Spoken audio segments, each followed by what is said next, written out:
This is Green Street, the environmental health show, greenstreetnews.org, Patti and Doug Wood, and our worldwide network of scientists, researchers, authors, medical professionals, and reporters here every week to keep you up to date on what you need to know to protect yourself and your family in this increasingly toxic world. Welcome back. For millions of kids and their parents, it's back to school time. Time for making new friends and learning new things. But it's also a time to think about what we're teaching our kids about the world and their role in it. Most kids already get it to some degree. Most of them know about our climate crisis and our worldwide plastic pollution problem. They know there are foods that are good for them and foods that may not be so good. But ultimately, they learn from our own actions and behaviors. Today on Green Street, we'll talk about some of the decisions parents have to make as they send their kids back to school and how those decisions can help their kids understand more about their own role in the world.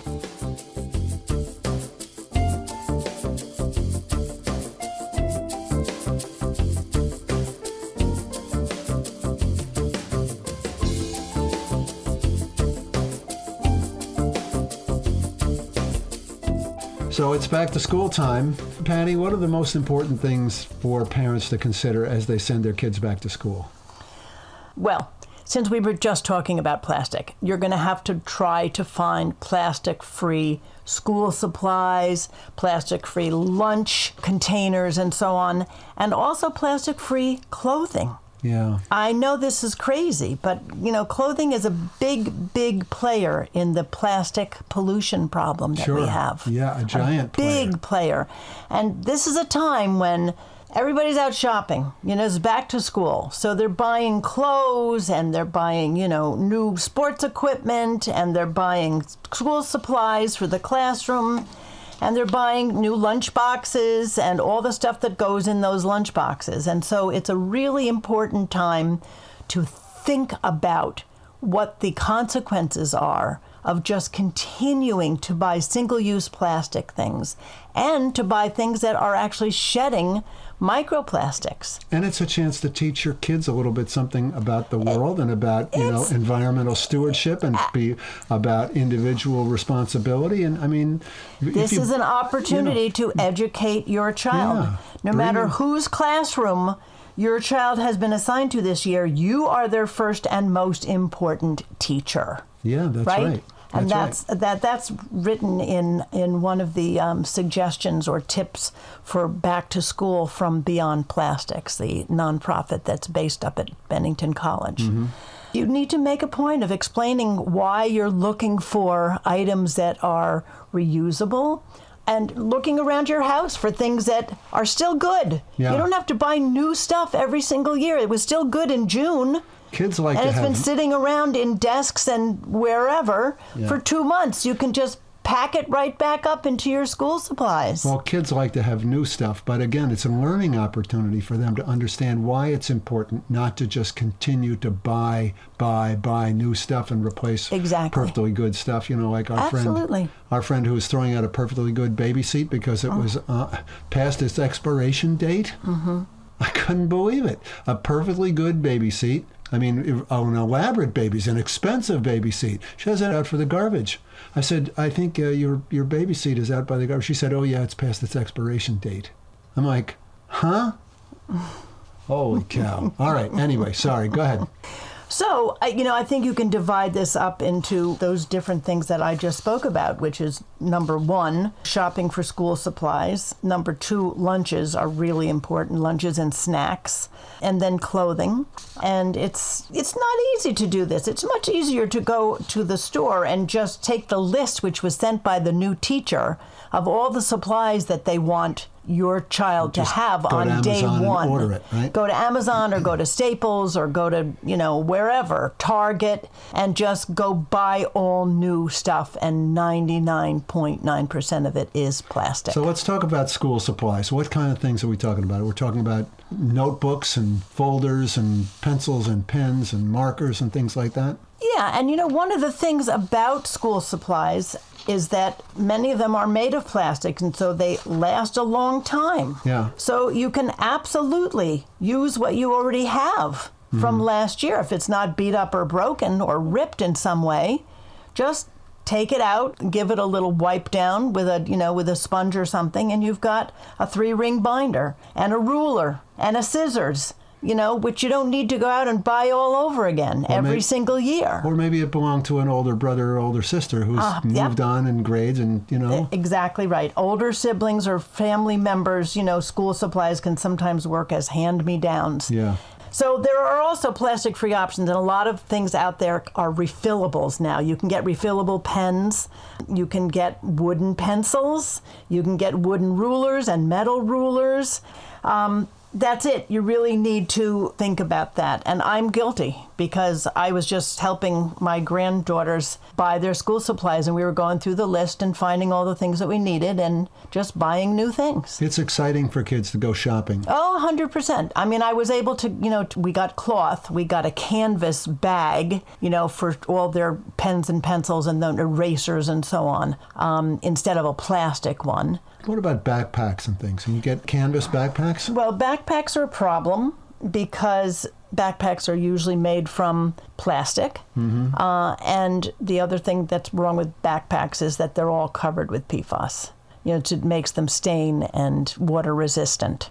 And so you want to talk about how much those kids handle those backpacks. So can you... all day long, from class to class to class, all on the way to school, on the way home from school, taking things out of the backpack when they are home. It's something that's constantly being handled by children. So getting a backpack that is PVC-free and PFAS-free is something that you should really try to do. But I know that if you go online, you can find, cotton backpacks, organic cotton backpacks that are completely free from those things. Yeah. Teaching your children about the things that are in their lives that are contributing to these worldwide crises that we're in right now is important. The Center for Environmental Health actually has a page on their eco-friendly backpacks. So if you Google environmentally friendly backpacks, it'll take you to the Center for Environmental Health. And they've got a nice page with all kinds of things that are available. Yeah. So it is possible. You just have to work at it a little bit. You have to work at it a little bit, and it's worth working at. All right. So we got our school supplies. What about sending our kids to school with their snacks and their lunch? Okay, well, plastic sandwich bags, just ubiquitous in a school lunch. Yeah. Yep, but you need to deal with it. You need to deal with it because that has to go. So what are the choices then? So there are healthier options available, reusable options available, and you got to start with the water bottle, right? So the water bottle can't be a plastic water bottle. It just can't be. We've got to get over that. You can't send your child to school with a bottle that is going to be not only giving them a drink of water, but also a drink of nano and microplastics, as well as other chemicals that are leaching from that plastic water bottle into the water. So you got to go with a stainless steel bottle. It's the best option for kids. They do make really good glass bottles, but I think maybe only for the older kids. Mm-hmm. Those are, reasonable. Those are the ones that are covered with a plastic. Yeah, they're covered with a silicone. A rubber outside. A silicone wrap on the outside. So they don't break easily. So they don't break easily, but you don't want to chance it with an elementary school kid. So, sure. There are a lot of companies that make reusable stainless steel bottles for kids' lunches, and they fit in all kinds of bags that they have for that. Mm-hmm. And they have different tops on them. Kids like straws or sippy tops or so on.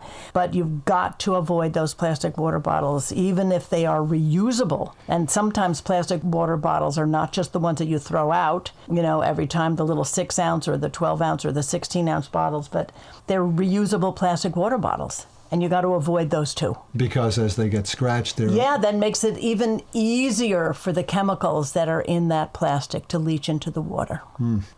Okay, so what are we putting the food in? Well, what are we putting our sandwiches in? There are a lot of companies now. There used to just be one, but now there's companies that make these terrific all-metal options with, various compartments in them. They're like bento box-style lunchboxes, right? And they're just stainless steel. They're going to last forever. Yeah. Year to year to year to year to year. You just don't need to. You don't need to buy new ones. And that's the deal, is just go with stainless steel lunch trays that have actual stainless steel covers on them as well. Containers, basically. Stainless steel containers for the food. That's exactly right. And then you can get fabric sandwich envelopes, okay? If you want to just wrap something, just, want to put it in their pocket or something. And so you can just wrap it in fabric. There are washable items. I think there's a company called Lunchskins, and you might as well just say it.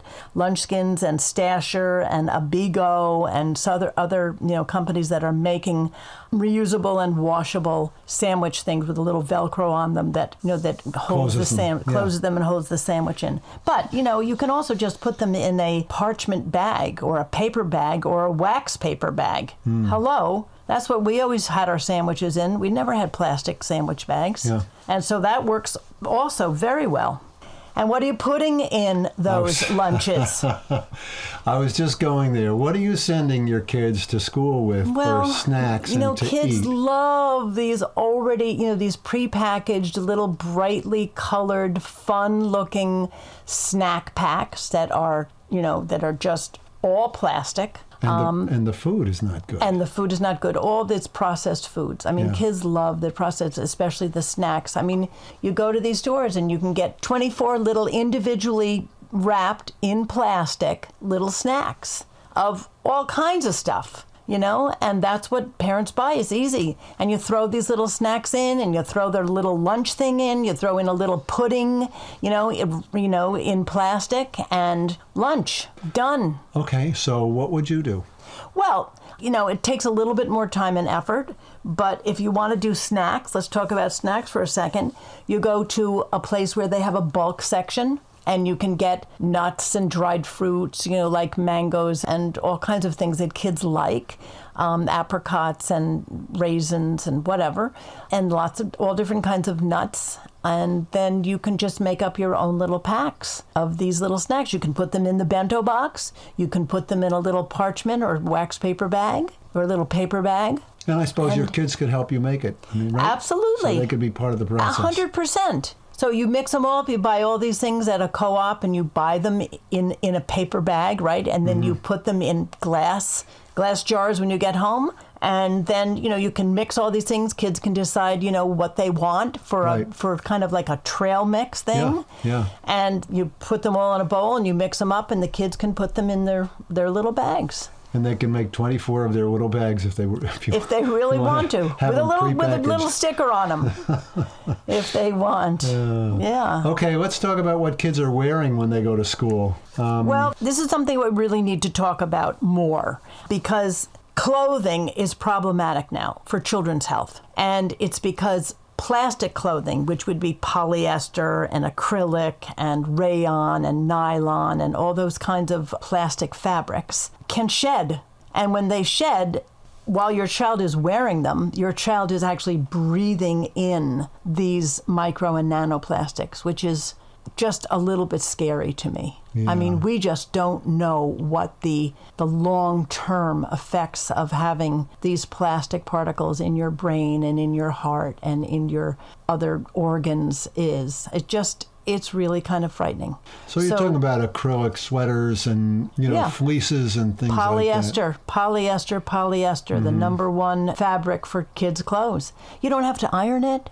Yeah. You just wash it, you throw it in the dryer, and it's ready to go. Yeah. And you know what's happening when it's in the washer and the dryer, too. It's shedding all those plastics, going out through the rinse water in the washing machine, and it's going out through the dryer vent in your dryer out into the air. So you're polluting when you're maintaining that clothing, and you're also putting it on your child and risking them breathing those little fibers in. And they're microscopic. You can't see them. Yeah. Nanoplastics, forget it. They're not visible by the naked eye. Same reason you would avoid polyester sheets, right? Because you're sleeping in plastic.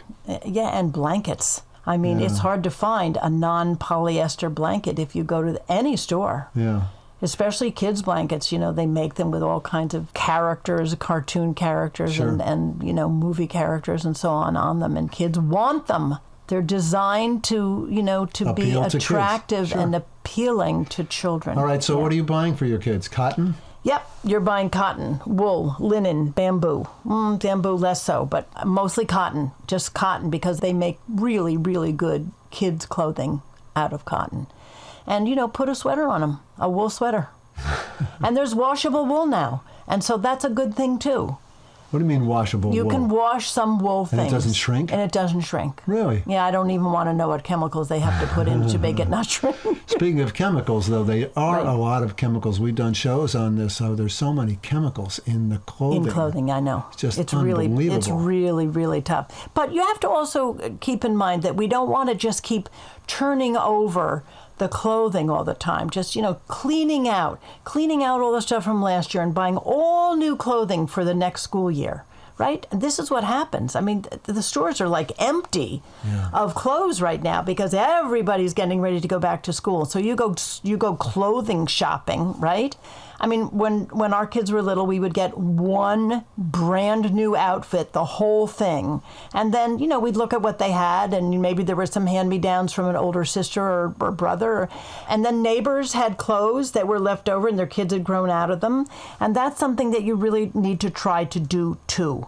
It's cheaper than buying new things all the time, and it's going to help this whole idea of fast fashion and overconsumption. Something that a network of parents in a small, neighborhood could probably do very successfully. Oh, 100%. And I think people are doing that. Yeah. I mean, you can go online now. There are online, thrift stores. You can go to eBay, Poshmark, ThreadUp are examples of the options, for buying used clothing. And you can get really, really high quality clothing online for just a fraction of what you would pay for it if you were buying it new. And in fact, some of the items are new. Yeah. Yeah, Right. some of the items that they put up, are brand new. They've never been worn by the kids. Yeah. So let's talk about what the kids are learning in school about our environment and about environmental health and things in the curriculum that, we could help with and suggest ways they can learn. There's a really good organization. It's the California Coastal Commission's Resources for California Educators. It could be for any educators, not just for California educators, sure. right? Yeah. But they offer a variety of tools to help students understand and address plastic pollution in particular, including programs and resources. They have streaming videos, they have interagency education network and events calendars. And so you could tap into this from anywhere in the United States. Sure. Any teacher, any grade level can actually get something out of this and pass it on to their students through a special day or even as part of the science curriculum. They should, start talking about plastic because it's important. Kids are really smart. They get it. And so give them a chance. Give them the information. Plastic-free schools is a really big push for this organization. Mm-hmm. They're really trying to help schools make that transition from a plastic-heavy school environment to a plastic-free school. So that would be plastic water bottles and things in the cafeteria. And that kind of thing. Yeah. And putting in water stations that are filtered. Yeah. So that you have filtered water that the kids can fill their water bottles from throughout the day. Yeah. And that's an important thing, too. So one of the environmental education programs that you worked on and developed out of nothing was called Gifts from the Earth. Talk a little bit about that. I thought that was a really great program, especially for the younger kids. Right. This is actually designed for kindergarten and first grade kids. It was very simple. It's a box painted like the Earth, but it's square, obviously. And in that box are 3 big jars. And in each of those jars, there's something. But gifts from the earth. One has nothing in it. And of course, the kids always guess immediately that it's air, right? Yeah, okay. The other one has some water in it, and the other has some soil in it. And so these are 3 gifts that are life-giving gifts that we could not survive without, that we just take for granted. We don't think about it. Yeah. And so we go into a little bit of detail on each of these life-giving gifts. I mean, breathing is kind of important, right? Yeah. and then, without water, we couldn't survive. And food is important too, of course, critical. So then we talk about what gifts we give back to the earth. I mean, it's only fair, right? That the earth gives us these life-giving gifts for free. Right. And then we should give something back. Right. Right? And so then we talk about what we give back to the earth. And it's kind of shocking. The kids look at it. I have this huge gift box with a ribbon on it. And we open the ribbon and we open the box, and in it is basically garbage, all the things that we discard. All the things that we have used once or twice maybe and then gone. And we give all of those back to the earth. And it's an eye-opener. Yeah. It's an eye-opener for these really young kids. And then we talk about what we could do instead.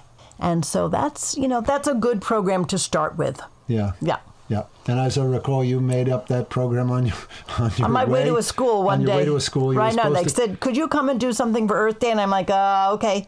And I was in a hurry, right? So I just threw some things in a box, quick painted it blue and put a few green continents on it. And then stopped on the way and got a little bit of dirt. And it worked great. It sure did. And then the other one is I'll have the plastic fish special, please. And that's for older children. And that's basically, cradle to grave on plastic production and use and disposal. And, it incorporates everything. It's a fossil fuel. We talk about fossil fuels. And that's what plastic is made from. And then it goes to these manufacturing plants and they pollute, a very large environment around these plastic manufacturing plants where people are being harmed. They have higher, rates of diseases and so on. And then they use the plastic. And then, you have all those problems with plastic use, right? Because there are chemicals in the plastic, and plastic degrades pretty easily into these micro nanoplastics, which we know now are getting into our body. And then we talk about just disposal. I mean, it is literally clogging up our oceans, and it's filling our landfills. It just doesn't really ever go away. And the fish eat it, and they're and then we eat it, and therefore of course. The title. And therefore the title, I'll have the plastic fish special, please, which they were all very skeptical about when I first walked into the classroom. It's like, what is this crazy lady going to talk about? Yeah. Well, I'll have the plastic fish special, please. Well, there you go. That's how it started. All right. Thanks, Patti. This is great. You're welcome.